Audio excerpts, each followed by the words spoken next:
जय हिंद साथियों।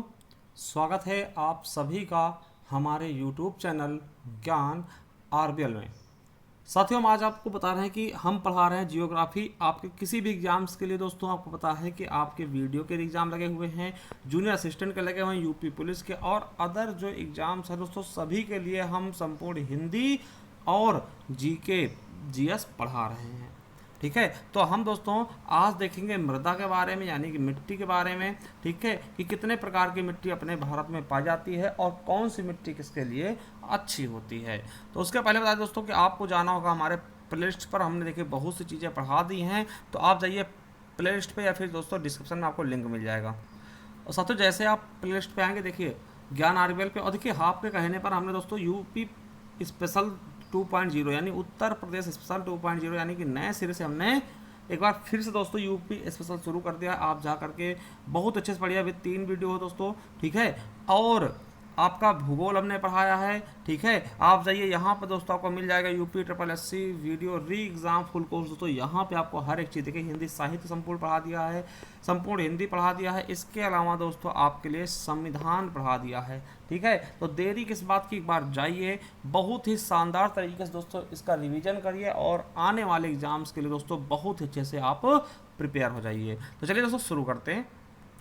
तो दोस्तों अब देखने वाले हैं मृदा के बारे में। मृदा या फिर आप इसको मिट्टी भी कह सकते हैं। देखिए मृदा की बात आती है ना, कि आपसे पूछे मृदा शब्द की उत्पत्ति किस भाषा से हुई, तो मैं आपको बता दूं कि मृदा शब्द की उत्पत्ति लैटिन भाषा के सोलम से हुई है। जिस सोलम का अर्थ क्या होता है दोस्तों, फर्श यानी फ्लोर जो आप देखते हैं, ठीक है। तो मृदा का अर्थ होता है, मृदा का दोस्तों उत्पत्ति लैटिन भाषा के सोलम से हुआ है, और सोलम का अर्थ होता है फर्श। आपसे पूछेगा कि मृदा का अध्ययन दोस्तों किस विज्ञान में करते हैं दोस्तों, किस शाखा के अंतर्गत करते हैं, तो पेडोलॉजी, ठीक है, याद रखिएगा।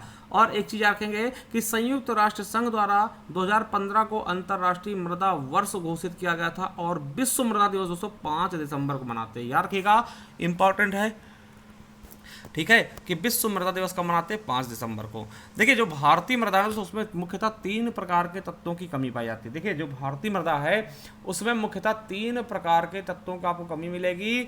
जैसे पहला दोस्तों नाइट्रोजन। आपको पता होगा कि दोस्तों नाइट्रोजन के लिए हम यूरिया का प्रयोग करते हैं ना, जो खेती करते हैं तो यूरिया डालते हैं ना, तो नाइट्रोजन की कमी होती है दोस्तों। फास्फोरस के और कार्बनिक पदार्थ, दोस्तों कार्बनिक पदार्थ जानते क्या होते हैं, जैसे कोई चीज़ दोस्तों जैसे अवशिष्ट पदार्थ होते हैं या फिर सड़े गले दोस्तों चीज़ें होती हैं जो कि उसको उर्वरता प्रदान करती हैं, ठीक है। तो उनकी भी कमी अपने यहाँ पाई जाती है।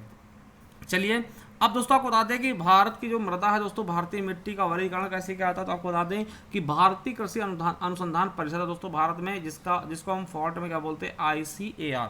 उसने दोस्तों भारतीय मिट्टी को 8 भागों में बांटा, यानी कि यहाँ की जो मिट्टी है उसको बताया कि 8 तरीके की मिट्टी भारत में पाई जाती है, और यहीं से आपके सबसे ज़्यादा क्वेश्चन भी बनते हैं। किसके द्वारा बांटा गया, तो भारतीय कृषि अनुसंधान परिषद द्वारा दोस्तों मिट्टियों को 8 भागों में विभाजित किया गया। तो चलिए दोस्तों शुरू करते हैं 8 की 8 मिट्टियों के बारे में। पहला दोस्तों जलोढ़ या दोमट मिट्टी। क्या है दोस्तों, जलोढ़ या दोमट मिट्टी, याद रखेंगे, ठीक है। यहाँ से क्वेश्चन आपके बनते हैं और बने हैं, ठीक है।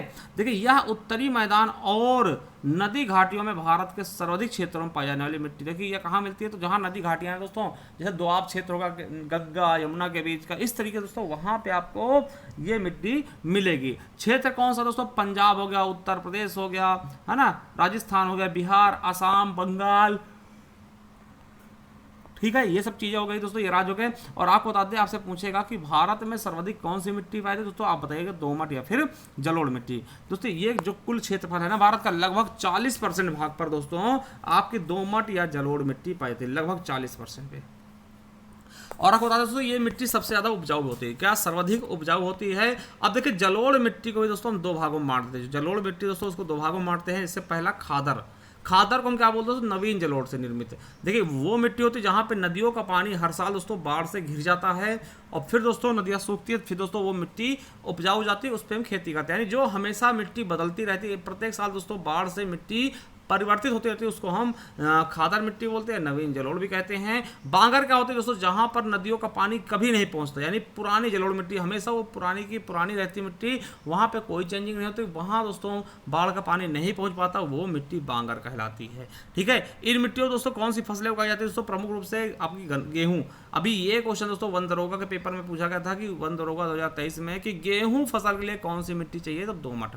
ठीक है, और गन्ना, चावल, दाल, मतलब कि सब कुछ आप यहाँ पे उगा सकते हैं इस मिट्टी में, दोमट मिट्टी में। चलिए दूसरी मिट्टी दोस्तों लाल मृदा, यानी लाल मिट्टी दोस्तों आपको बता दें इसका निर्माण कायांतरित शैलों के टूटने से होता है। जैसे आपको पता है दोस्तों, आप देखते होंगे कि दोस्तों आपका बुंदेलखंड क्षेत्र है ना, वहां पे दोस्तों जो चट्टाने हैं उनके टूटने से दोस्तों आपको पता वहाँ लाल मिट्टी मिलती है। ठीक है, चलिए कहाँ कहाँ मिलेगा, तो जैसे तमिलनाडु हो गया, कर्नाटक, महाराष्ट्र, आंध्र प्रदेश, छत्तीसगढ़, उड़ीसा, झारखंड आदि में दोस्तों आपको लाल मृदा मिलेगी। अपने उत्तर प्रदेश के दोस्तों दक्षिणी पठारी भाग पर दोस्तों ये मिट्टी पाई जाती है थोड़ी बारी। ठीक है, और आपको बता दें, आपसे पूछेगा कि सर्वाधिक दोस्तों दूसरे नंबर पे कौन सी मृदा पाई जाती है भारत में, तो आप बताएंगे लाल मिट्टी। पहले पे दोस्तों दोमट, दूसरे पे लाल मिट्टी। दोमट मिट्टी दोस्तों लगभग 40% भाग पर और 18% भाग पर दोस्तों लाल मिट्टी पाई जाती है। और आपको बता दें दोस्तों कि लाल मिट्टी का रंग लाल क्यों होता है, तो इसमें दोस्तों लौह ऑक्साइड पाया जाता है, लौह ऑक्साइड या फिर आयरन ऑक्साइड, बात वही होगी। ठीक है, तो इसके कारण दोस्तों इसका रंग क्या होता है, लाल होता है। ये यूपीएसआई में पूछा गया क्वेश्चन है कि लाल मिट्टी का रंग लाल क्यों होता है, तो आयरन ऑक्साइड या फिर लौह ऑक्साइड। ठीक है,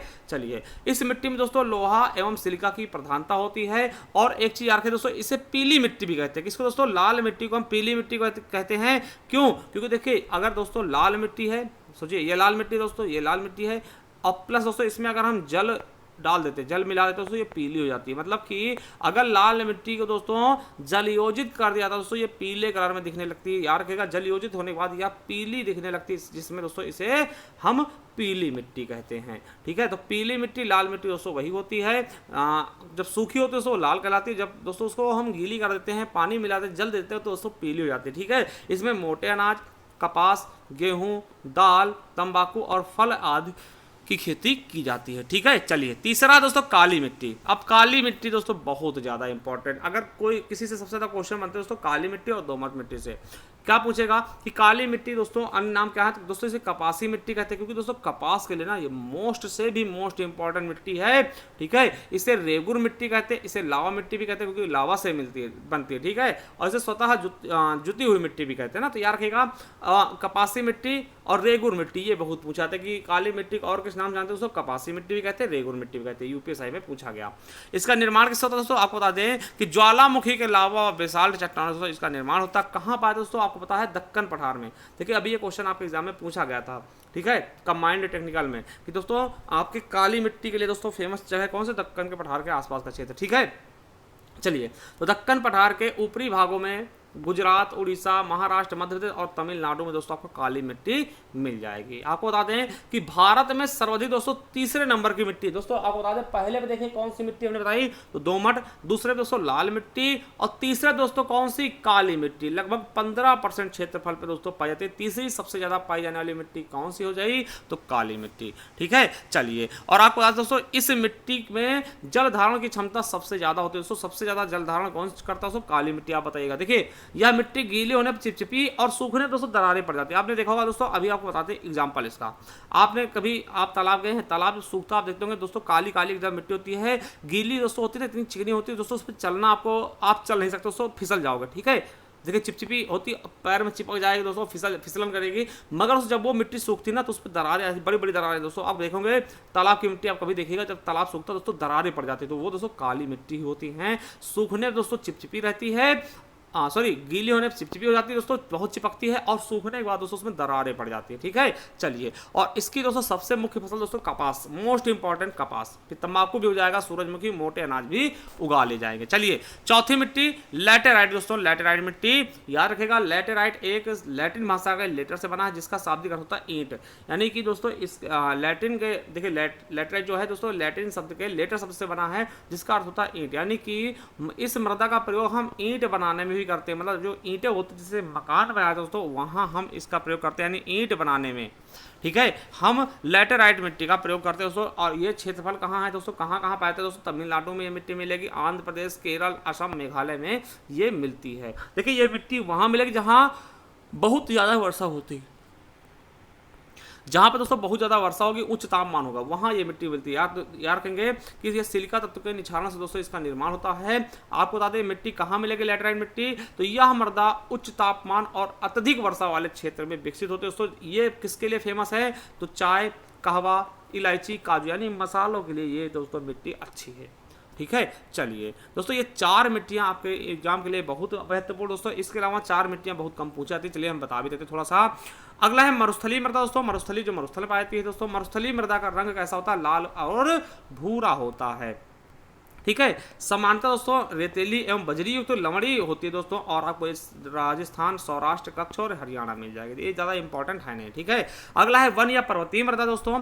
आपको बता दूं कि वन मृदा दोस्तों, यह मृदा दोस्तों 3000 से लेकर के 31,000 देखिए 3000 से लेकर 3100 दोस्तों, ये एक जीरो ज़्यादा हो गया है, मीटर के बीच दोस्तों हिमालय के बीच शंकुधारी वन क्षेत्रों में पाई जाती है। और क्षेत्र कौन सा दोस्तों, हिमालय हो गया, तराई क्षेत्र हो गया, पूर्वी घाट, पश्चिमी घाट में। आपको बता दें कि इस मृदा में पौधों के पोषकों में संपन्न होते हैं दोस्तों, परंतु पोटास, फास्फोरस और चूने की कमी पाई जाती है। ठीक है, तो ये ज़्यादा इंपॉर्टेंट नहीं दोस्तों, ये अभी बाकी जो बच्चे वो इंपॉर्टेंट ज़्यादा नहीं है। देखिए लवणीय मृदा दोस्तों, आपको पता है इसको ऊसर भी बोलते हैं, रेह, कल्लर है ना, ऊसर ऐसी मिट्टी बोलते हैं। आप देखते होंगे इनके ऊपर दोस्तों एक सफ़ेद सफ़ेद सा जैसे कहते हैं ऊसर है दोस्तों, रेहू जिसको बोलते हैं, आपने देखा होगा गाँव में रेहू से कपड़े भी धुल लेते हैं ना, तो लवणीय मृदा है दोस्तों, क्षारीय मृदा है। और दोस्तों इसके ऊपर व्हाइट सा दोस्तों एक परत से चढ़ जाती है ना, आपने देखा होगा दोस्तों, हमें कमेंट बॉक्स में कमेंट करके बताइएगा। ठीक है, तो रेहू है ना, देखिए इसमें सोडियम, पोटेशियम, मैग्नीशियम का अनुपात अधिक होता है, अतः ये अनवरल होती है, इसमें कोई दोस्तों वनस्पतियां नहीं उगती। ठीक है, ये दोस्तों आपको बताते हैं कि गुजरात, हरियाणा और उत्तर प्रदेश में ऐसी मिट्टी देखने को मिलती है। अगला दोस्तों 8वां क्या है, पीटमय मृदा दोस्तों। आपको बता दें नदी डेल्टा वाले क्षेत्रों में जलभराव के कारण दोस्तों वाले क्षेत्र में दोस्तों मिट्टी पीट मृदा कहलाती है, जहाँ पे दोस्तों जलभराव होता है।